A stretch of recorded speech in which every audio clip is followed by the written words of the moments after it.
Hello everybody, my name is RV Last and welcome to a brand new game called Home by Ryus over at Congregate. I just started up the game and all of a sudden this is pretty much it. So, you are an adventurer for hire. You take a variety of jobs and contracts to earn a living, usually involving hunting monsters or criminals, escorting merchants and royalty, etc. It's the peak of one of the worst winters in years, and a warm fire is a necessity to survive. Not too long ago, you purchased your own home on the outskirts of town. It's a nice change of pace from moving between inns all the time, but after so many days of returning to an empty, bare home, you feel slightly bored of the routine. Nevertheless, you keep on working. Okay. So what the hell is this? E. The fire crackles warmly. Okay. Go out to work for the day. Wow, there is literally nothing in this game so far. Okay, well, I guess we'll go out. You spend the day tracking a beast that has been eating the local farmer's cows. ... You eventually track it back to its lair and defeat it, receiving several cuts and bruises in the process. You claim your well-earned reward and then return home. Alright! Fire crackles warmly. Okay. Settle down for the night. Can we go out to work again? Nope, I guess not. So I guess this is going back and forth over and over again. You make a simple meal and sit next to the fire eating it. There's not much else to do and the day has you worn out. You go to bed early. Okay. Oh, but I wanna do something. Okay, I guess this is going back and forth. You escort a merchant carriage between two towns, facing numerous pack of bandits along the way. The long travel in the cold and frequent fighting is draining, but you are given a good sum of gold and some food as payment. You return home exhausted. Alright, can I warm myself up? Nope. Oh, but I want to go with the fire. Once again, you make a basic meal and fall to the chair next to the fire. Holy crap. You throw some more wood to the fire and go to bed. Can I go back? Please? Can I do things? Can I do things? Up, down, nope. Space, nope. Work as a bodyguard and guide of a lord visiting a nearby town. Although he is accompanied by four of his own guards, he hired you for your knowledge of the area. The lord is an unpleasant man, but the work is better than destroying monster nests in the swamps. While walking through the markets, a clearly inexperienced pickpocket barges into the lord and dashes off with a pouch of coins. Don't just stand there, fools. Catch that scum and bring him back here. You pursue the thief through a few streets, but quickly catch up to him in a side alley and tackle him to the ground. The thief is a very young man, maybe still a teenager. Well, that's great. Please, sir, don't kill me. I can't leave my brothers alone to fend for themselves. Please, just let me have this coin in my lap, and I swear I'll never cross you again. Oh, my lordy, this is it. Oh, God. Let him keep the coin. You know this man needs the coin more than the lord. Glancing around you, the other guards are nowhere nearby. Tell him to keep the person run as fast as he can. Thank you, sir. Thank you. He sprints away, wiping tears from his face. You tell the lord that the thief couldn't be found. He is visibly furious. You can forget about your payment. Get out of my sight and be thankful I didn't have you punished where you stand. You return home, your coin purse is lighter than usual, but your conscience is too, and for that you're thankful. Ah, thank goodness. Well, at least I don't have to feel like an asshole right now. You practice some swordplay before once you again going to sleep early. Well, that was quick. Cackles warmly, sure. You spot an unusual request on the notice board in town. A traveling alchemist is looking for a place to stay until winter ends. They're offering a hefty payment for this. You decide to take the quest and go meet them. You enter the local tavern and, as stated on the notice, the alchemist is sitting in the back of a corner by herself. You show her the notice and she beams with joy. You're a lifesaver, thank you. There's not a hope of me getting my stock back home with the winter being as bad as it is, and none of the inns would let an alchemist stay because I'm apparently a hazard to the other guests. Don't worry, I won't set your home on fire or blow it up or whatever it is people think alchemists do. Although I may need to bring a few of my own things so I continue working while the weather has been cooped up around here. As she says this, she drops a sack of coins on the table. You're surprised that the table can take that much weight. Ooh, holy crap, that's a lot. You return home with the alchemist. Yay! I got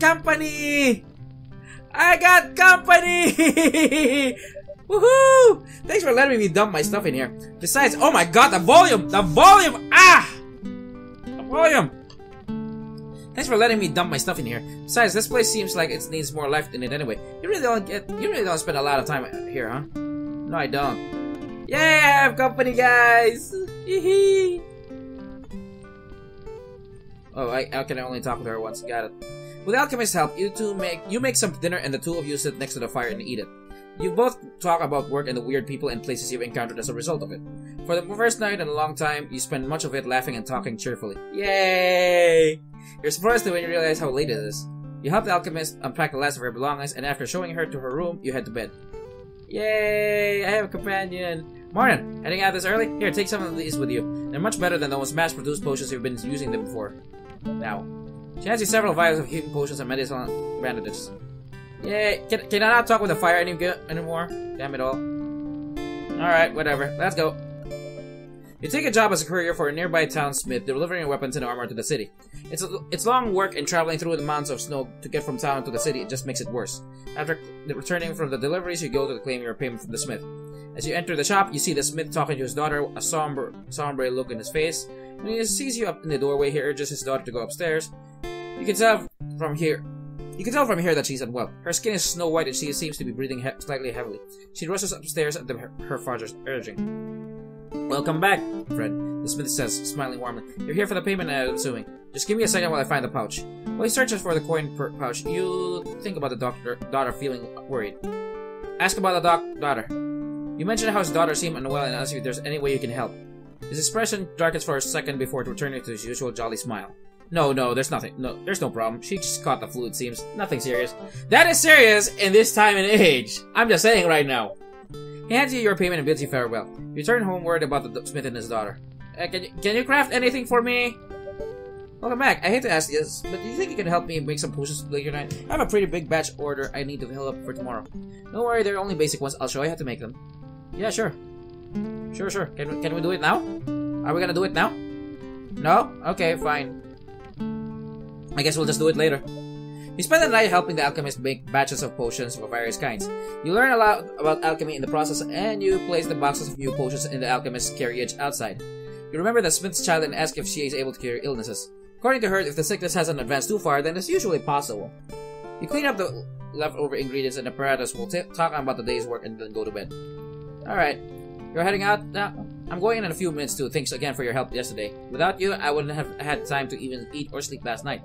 Turns out I even made slightly too many potions, so here, take the extras. Yay! Thank you! Will do, shall do, can do. Must do. You end up passing through the same town as yesterday on the way home from a monster hunt. You hear crowds of people shouting and cursing a few buildings over. You think it might be coming from the smith's shop and you run out there instantly. There's a mob of townspeople outside the shop trying to break the door down. Among the shouts and roars, you hear what some of them are saying. She'll turn soon! The longer she lives, the danger we're in! You must kill her! There's no chance for her! The majority of the mob seem blinded by rage, shouting much worse things. Kill the demon! The child must die or we all die! You thought you could hide her infection from us? Do you want to kill us all? You approach the mob and a few of them turn to you. Adventurer! The smith's daughter has been infected by a demon. It's only a matter of time before she becomes an abomination to herself and kills us all. You can help us, yes? Please to kill the child and the smith if you have to, and you can keep everything from that shop and we'll even pay you for the work. Say you have to wait to cure her. They explain that there's a way to cure the child. Some of the townspeople realize how hastily they acted on their fear. A small few keep trying to break into the shop. The calm townspeople restrain their enraged friends, probably their attempt to make up for the mistake, and rush into the shop. You tell the smith you're here to help, and you know of a way to cure the daughter. My apologies, friend, but I don't trust anyone right now. My own neighbors just tried to murder us. Some of them using weapons I made for them personally.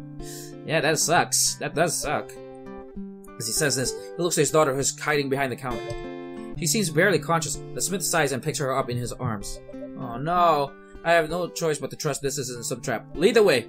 You and the smith bolt out of the house and go stop running until you get home. You can hear the townspeople fighting amongst themselves in the distance. Go, go, go! Eventually, I believe you're missing a T there. Reach home. You tell the alchemist what happened. She gathers all the necessary supplies and asks you and the smith to help her. For what feels like hours, the three of you work to make potions, antidotes, and medicines. As you hear near the end of your stock of supplies, the child's breathing calms, her skin radiates its color, and she falls unconscious. Yay! The alchemist wipes her brow and takes a deep breath. That should do it. She'll be as healthy as ever by tomorrow. All she needs now is the rest. The smith falls into a chair, sobbing with joy. Thank you, friends. I have no words to express my gratitude. Whatever you may need, I'm forever in your debt. We don't even have a home to return to now. I can't even stand to look my neighbors in the eye again. At least some of them realize the error of their ways thanks to you. You tell the smith that they can stay here for as long as you need. Does your kindness have no limit? That's twice now you've saved us. We'll find a way to pay you back. I swear it. The three of you clean away the supplies and equipment to put the home back the way it was. Yay! There's 3 of us now! Whee! Thank you for all you've done, friend. I think I'll stay up and watch her for tonight. Alright, I'm glad we could help her. I imagine she'll be perfectly fine by the time you arrive home tomorrow. Okay. Yay! There's 3 of us! You stay up talking to the smith about how his daughter came infected. Apparently, the two came across a lesser demon while out in the woods. He managed to cut the child before the smith cut it down. Ugh, that's nasty. He tried for days to find a cure himself, fearing what would happen if the people knew of his daughter's illness. His fears were eventually realized, and that's where you came along. You talked for a bit longer before eventually going to sleep, exhausted. The smith stays up all night watching over his daughter. Alright. Good morning. You're leaving for work, I'm assuming? Good luck out there. Once my daughter wakes up, I'll find a way to continue working on my craft. I have no intentions of just being a freeloader here. Okay, you go do that. Hey, looks like he stayed up all night last night. I even told him countless times that she'll be fine, but he refused to sleep. Anyway, good luck in your work today. Here, the usual. You take the potions and bandages. Thank you. You take a job defending miners from the monsters lurking in the dark, winding tunnels. At the end of the day, you use some of the alchemist's medicinal bandages. You can practically feel your wounds vanishing. Yay! You collect your reward and return home, curious as how the smith's daughter is doing. She's alive! Yes! She's woken up, as you can see. She seems to be full of energy too. If only she wasn't so shy as to keep it all bottled up. It's a relief to see the 2 of them safe, though. Considering what they went through, things could have been a lot worse. Yes, it would have been. That says you saved our lives. I don't know how to thank you for something like that, but, thank you, friend. We are in your debt. That's what your dad would say, right? Does that sound okay, Dad? I think they understand, sweetie. Even a grown man like myself can't find the words to thank for what they did. You don't need to worry about something like that, right? This is kind of sweet. She woke up a few hours ago, more full of energy than ever. And also picked up some things in town, so I can continue smithing to some extent here. Only some basics. I'll need to use the nearest town smithy from time to time. The alchemist said she could look after her after while I'm out. My daughter is a bit shy around new people, but in time, she'll certainly wire up to you both. Yay! This is one happy reunion, guys. The 4 of you talk about various things for the night. The smith's daughter remains mostly quiet by her father's side. Occasionally, he throws a question her way in an attempt to get her to open up some more. She still seems awkward in the new environment. It seems she'll need more time to settle in before she can completely feel comfortable.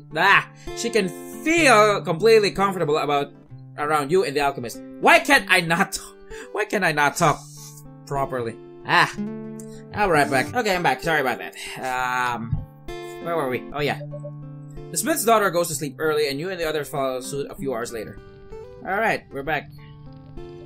Good morning. I've just finished a gift for you. It should help keep you safe if your back is to the wall. He gives you a masterfully crafted dagger, complete with ornate carvings and indentations. I'll have more where that came from. Look at it as my way of saying thanks for everything you've done for us. No problem. Good morning. Good morning. Please stay safe. No problem. Will do, shall do, can do. Hey there. Here. You know the drill. She hands you some potions of medicinal bandages. Come home safe, and try not to get out there. You don't want to terrify the pure child. Pure child? Poor child! You take a job gathering boar pelts in the woods. You don't know why exactly anyone needs boar pelts, but you don't really care as long as you get the reward. Although the wind and the snow makes the work uncomfortable, it's an easy day and you turn in the pelts to collect your payment. Well, that was quick. You arrive home earlier than usual. Well, okay. Welcome back. Dad's out at the smithy in town, but he'll be back later on. The alchemist has been looking after me all day. I don't mind though. She's funny and really friendly. I've been learning a lot of things about potions as well. Oh! You'll probably be an alchemist smithy or something. Oh, hey. You're way back earlier than usual. The smith isn't even home yet. I've been looking after the little one since he left. I feel like she's opened up a lot as well. She's been taking an interest in alchemy. I taught her how to make some basic stuff and she's taking it pretty well. She has talent. She's also asking a lot about your work. I think she'd like it if you talk to her about it later on. Oh, can I not talk to her about it now? Or am I just that tired? You pansy. The 3 of you talk by the fire. The smith's daughter is clearly more comfortable here after spending your time with the alchemist. She asks you about your adventures. You tell her about some of your more interesting jobs. Her eyes are wide with wonder while you talk about monsters you've hunted, the people you've met, and everything else that comes to mind. The smith arrives home. His face lightens up when he sees all of you. There are 4 of you stay up. Okay, I think I just spat on my monitor. Good lordy. The 4 of you stay up talking cheerfully through the night. Eventually, you force yourself to go to bed. Alright. Hello. Good morning, friend. I trust you slept well. It's amazing how quickly she opened up to both of you. I think it's all thanks to the alchemist. I wouldn't have thought she would be so good with children. Anyway, good luck out there. No problem. Good morning. Come home safe, okay? And also, when you get home, do you think you could show me how to be an adventurer like you? I know it's dangerous for my age, but at least want to know how to use a sword and keep people safe. You tell her you'll teach her if it's okay with her father. Really? Thank you. I'll ask him as soon as I'm finished helping the alchemist. Alright. Hey, good luck today. Looks like she wants to help me out with my work from time to time. She's really taken a shine to the whole thing. While talking, she hands you the usual potions and bandages. Alright. The day is once again unremarkable. You hunt for some animals and gather some meat for a village while a local hunter is unwell. You take your payment and return home. Well, that was quick. Hey, welcome home. Thanks to the little one, I managed to make enough stock for the days that I can actually relax for once. You're asking why I'm still holding this potion? Honestly, I really don't know. Habit, maybe? Yeah, you are. I didn't realize that. Welcome back. My daughter's been telling me how she wants to learn how to fight. This might surprise you, but I have no problem with it. She should know how to defend herself someday, so why not start young, right? My only request is that you use these instead of steel weapons. It gives you a fair pair of finely carved wooden swords. I made them earlier after she first asked me about learning. They should make things a bit safer than swinging those 3-foot razor blades around. That is true. I mean, she's a beginner. We don't want to do anything that would harm the child. Welcome back. Dad said he'll let me learn to use a sword. When can we start? We start now. You teach the smith's daughter some of the fundamentals of defense and swordplay. Evasion, distance, angles, and striking. The concepts don't come naturally to her, unlike alchemy. She's clumsy on her feet and easily frustrated, but she refuses to stop until she makes some progress. After a few hours, she's already getting better than when she started. She's better at staying at a safe distance and slightly more confident with her footwork. You call her that for the night. She has much to learn, but she clearly has the drive to keep improving. The smith and the alchemist sat nearby and chatted the whole time. After you finish training, the four of you eat dinner and talk amongst yourselves. You go to the bed afterwards, promising the smith's daughter that you'll train with her every day you're able. Like, every day we'll do chat with her and all that stuff. Good morning. I don't think I've ever seen my daughter enjoy herself as much as when you were sparring last night. In fact, since we've been staying here, she's been happier and more energetic than usual. All the more reason for me to be thankful to the two of you. Oh, no problem. Seems like she is about to start practicing again already. She only woke up. How much energy does that child have? As per usual, take these. Thank you, thank you. Stay safe out there. Will do. Morning. I'll be practicing some more while you're out, so I'll be even better by the time you get home. Come home safe. Will do, shall do, can do. Oh, this is the different font. You spend the day hunting a monster that has been eating a village's crops. You track it down and defeat it. Any injuries you take are quickly remedied with the alchemist's supplies. You take her payment and set her off. As you trudge through the wind and snow, you realize you've been looking forward to returning home each day. Something you haven't felt in far too long. You don't know how much longer this winter will last, or if the others will choose to live somewhere else once it ends. You would gladly let them stay if they wanted to, and something tells you they might end up just doing that. That will be a choice to be made much later on, though. You approach the front door and realize that right now, the only thing you really care about is that you're home. The end. Oh, that is kind of sweet. Aww. Oh, that kind of tugged my heart a little bit. Oh, that's it? Nothing else? Well,